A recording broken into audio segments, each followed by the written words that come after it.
मौर्य साम्राज्य के शासक सम्राट अशोक का जन्म 340 ईसा पूर्व में पाटलिपुत्र में हुआ था, जो आज के समय में पटना के नाम से जाना जाता है। इन्होंने ही भारतीय उपमहाद्वीप पर राज किया था। इनका पूरा नाम अशोक बिंदुसार मौर्य है। इनके पिता राजा बिंदुसार और माता सुभद्रांगी थी। अशोक सम्राट चंद्रगुप्त मौर्य के पोते थे। यह कहा जाता है अशोक को कुशल बनाने में चाणक्य का बड़ा योगदान रहा। इनकी छोटी उम्र में ही इनमें योद्धाओं वाले गुण झलकने लगे थे और इसीलिए इनको शाही प्रशिक्षण दिया गया। कहा जाता है ये इतने बहादुर थे कि एक लकड़ी से ही शेर का शिकार कर डाला। ये एक बहादुर साहसी योद्धा थे। इन्हीं गुणों के कारण इनको मौर्य साम्राज्य के अवंती में हो रहे विद्रोह को रोकने के लिए भेजा गया। दोस्तों, सम्राट अशोक ने अफगानिस्तान के हिंदू कुश में अपने मौर्य साम्राज्य को और बढ़ावा दिया। इनके साम्राज्य का पाटलिपुत्र मगध जो आज बिहार है और साथ ही इनकी उप राजधानी तक्षशिला और उज्जैन भी थी। ये अपनी जनता का बहुत ख्याल रखते थे। इनके साम्राज्य में किसी भी होने वाली घटना की खबर इनको हुआ करती थी। धर्म के प्रति इनकी इतनी आस्था थी कि इनका अनुमान इसी बात से लगाया जा सकता है कि वो बिना 1000 ब्राह्मणों को भोजन कराए बिना खुद कुछ नहीं खाया करते थे। लेकिन अशोक ने अपने 101 भाइयों की हत्या करने के बाद अशोक को मौर्य साम्राज्य का सिंहासन हासिल हुआ था। अशोक ने बहुत से शासन पर अपना कब्जा जमाने के बाद उसका ध्यान कलिंग शासन पर पड़ गया। तो अशोक कलिंग के राजा अनंत पद्मावत को एक पत्र भेजते हैं जिसमें लिखा हुआ था कि वो अपने साम्राज्य को मौर्य शासन से मिलकर काम करें।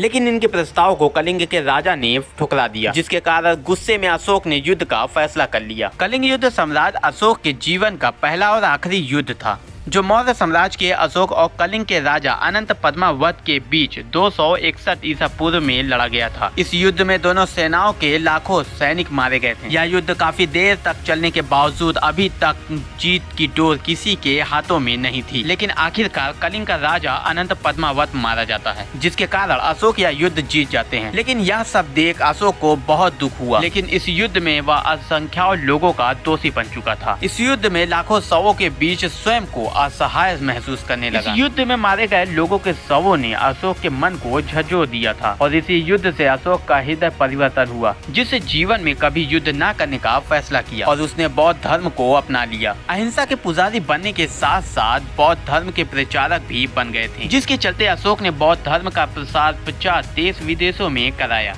और इसी के चलते मौर्य साम्राज्य का धीरे धीरे अंत हो गया और अशोक ने बहुत सी इमारतें भी बनवाई। तो दोस्तों, ऐसे महान सम्राट के लिए एक लाइक तो बनती है। तो दोस्तों, चैनल को अभी तक सब्सक्राइब नहीं किया है तो आप अपने चैनल एक्टिव को सब्सक्राइब करें। तो फिर मिलते हैं ऐसे इंटरेस्टिंग जानकारी के साथ।